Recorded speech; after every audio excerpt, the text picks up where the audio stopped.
Hi, hello, and welcome to Cinema Express. My name is Venkat Srikar. This is a special episode of sorts. This is our first Telugu film related in-person interview, and the guest on the show is actor Santosh Sobhan to talk about his next film Kalyanam Kamaneeyam, which is set to release on Jan 14th and hopefully much more. Hello, Santosh. Hey man, how are you doing? I'm great. How are you? I'm great, brother. So what's the headspace like? Nervous ga unnara? Excited? Excited. Purely excited this time. I can't wait for people to watch what we've done on Jan 14th, a special day, special release. I think I'm really excited. I was watching an interview of yours. దాంట్లో play కళ్యాణం కమనీయంలో మీరు చేసే character పేరు Shiva, and you called it your most genuine and honest character. Yeah. Can you explain that? Why? I've done comic capers and social comedies before. So let's see, technically even Eknikata was an honest character, of course, but if you watch my work from, like share, subscribe or Manchurul Ocha and all, these are not genuine characters. They all have cinematic. Not just in that sense. Just as characters. Okay. They want to. How do I say? They want to put up a show, and they're not very, very genuine characters. They want to dupe the other person because, especially like share, subscribe was that sort of a character. No, Shiva is honest from the heart. Okay. And not just in terms of performance, that was not what I meant. Just the character. He's extremely pure and genuine. And it truly is my pure and genuine character that I played, because he's not exactly a liar. He doesn't want to, gain something out of duping the other person or, and all that. I think he's a genuine guy. He's a genuine kid, yeah. Okay. Before coming to Kalyanam Kamaneeyam, let's take a little walk down the memory lane. Your first film as a lead, Tanu Nenu, released on 27th November 2015. Yeah. It's been now 2023, so 7 to 8 years. Yeah. 5 films. 2 questions from this. How did you change as an actor in the past 7 years? And why just 5 films? Are you being too selective with the scripts, or what's the process like? So, like just the film that you mentioned also was not a very successful film. It didn't want to work. Not a lot of people know about the film, but it was my first film. I'm really grateful that I got that opportunity as well. But having said that, I've done web series in between, but which you didn't count. But I did 5 films. Yes, I've had 5 releases. That is. Right. So after each film, after that, I did 2 years later, I think 3 years later, another film of mine called Paperboy released. Yeah, 2018. Then there was a break again till 3 years. These were not intentional. I was genuinely jobless. I was looking for work every day in between. I couldn't find any work, but there was work that came to me. I didn't want to do it for my own reason. I mean, didn't enjoy, or I knew that I was not going to enjoy those work. So I tried to choose what I loved. But genuinely, I was jobless. I was really looking for work, and that is the space in between these films. But ever since Eknikata, I think it was my first film where I was really happy as an actor, happy as a performer, happy as an artist, because that film was really a game changer for me. It was my breakthrough. It was my first success. And ever since then I've been working continuously.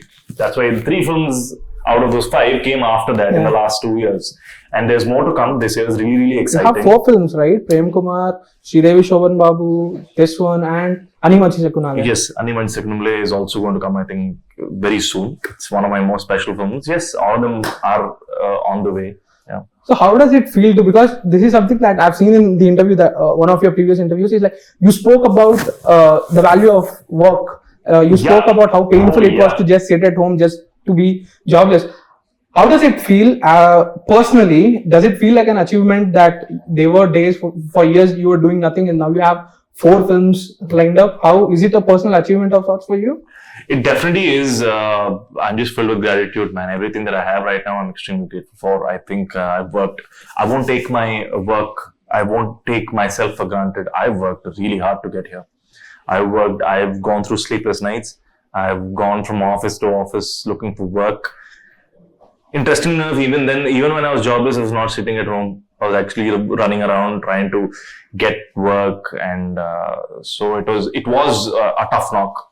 The last 7 years or 8 years have not been easy. It definitely was a tough knock. I was also a child actor. Yeah, So, Golconda High School. yeah, and I also did a film in between as a character. Nobody. Bangar Kodipeta. Yeah, you nice. Yeah. I did. Not a lot of people recognize me for it. Those were very tough times. Just when I started, I just wanted to work, man. And 7-8 years later, that one thing that hasn't changed is the fact that I'm grateful to go to work every single morning. And as long as I'm working, I think I'm successful. Oh, wow. And for me, for a lot of people, I mean, conventionally, traditionally, what is success? Film, shooting, finish, release. If it becomes a super hit, success, right? For me, every day I go on to that set, for me is a success. And everything that comes later is just a bonus. And I'm very grateful to have all of it. That's a very interesting perspective. That might be my headline, actually. Santosh, how calculated are you about the box office results, the graph, the so-called A-list, B-list? How these are all stuff that is in the peripherals of acting, right? You just said that you love acting and stuff that encircles acting. How concerned are you about those, and how calculated are you about your choices? I think I'm still learning and still growing as an actor, and as if I can call myself like a storyteller. I love telling stories, and I love to be part of good stories, and especially stories that I think that need to be told. In terms of, even if it's a commercially entertaining film, or if it's a social comedy like Ek Mini Katha, or even a comic paper like Lakshya Subscribe. Lakshya Subscribe was truly very, very special for me. We worked very, very hard.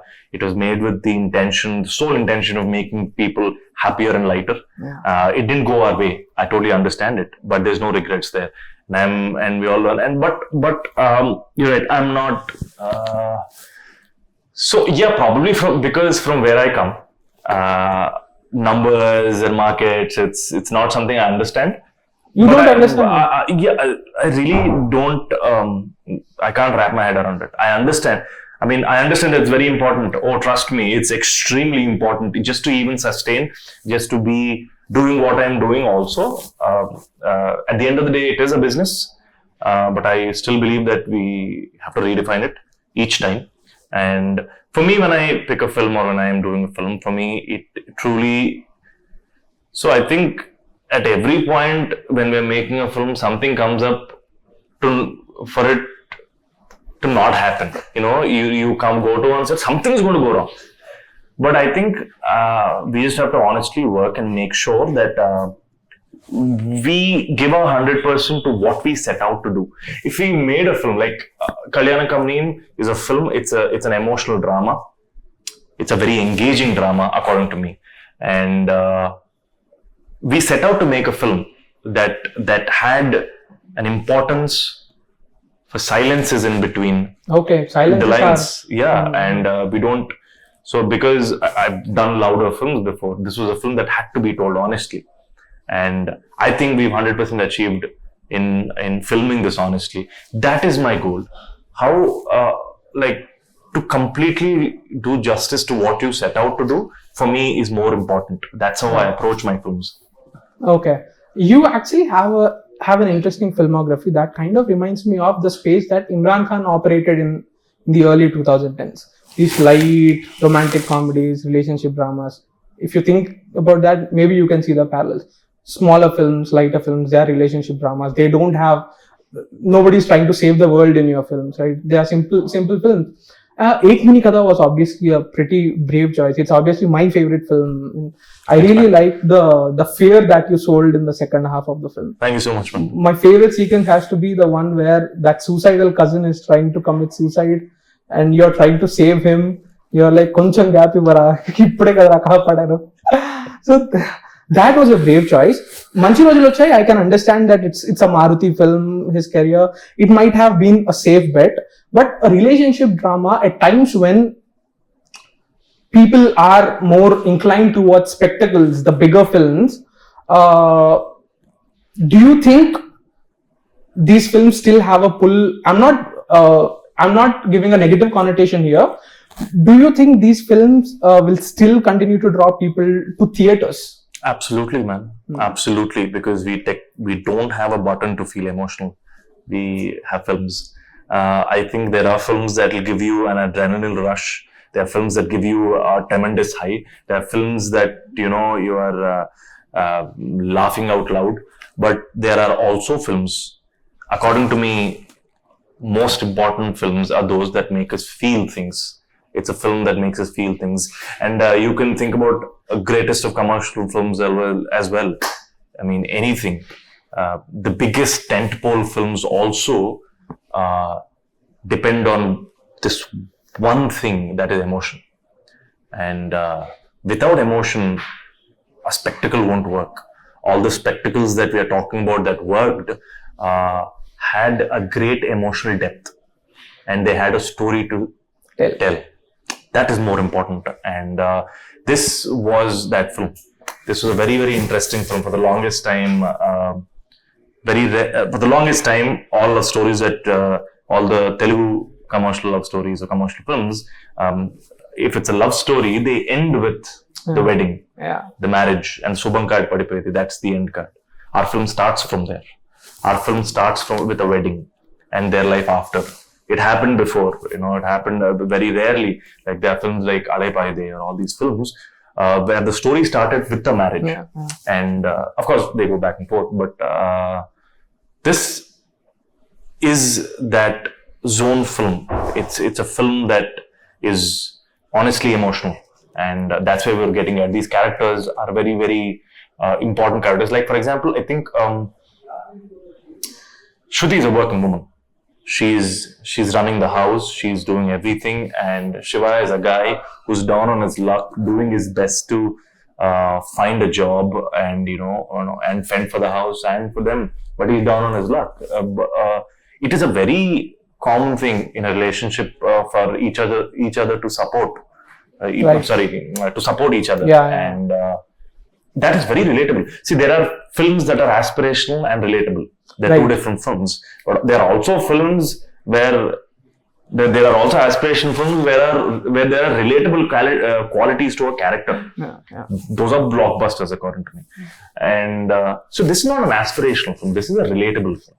You relate to these people. You relate to their pain and what they're going through. That's what I related to also as well. It was, and I of all people know how it feels not to find work and not to have work, and to have finally found it. So I think it's going to be a very honest, emotional drama. Nice. One of my final questions would be: do you think these urban, relatable characters like that you just said? Do you think this is your comfort zone? No, not really, actually. My comfort zone is fun comedies, but I really enjoy comedy. I kind of truly believe it is my comfort zone. But having said that, I want to do more than just comedy, man. I want to do more than just comedy. I think people have seen me more in comedies, but I think this is one of the first films where I kind of stray away from comedy and do something else. And there's a lot more coming. And some really interesting work that is lined up. So it's all going to come, and I will do a genre switch. Wonderful.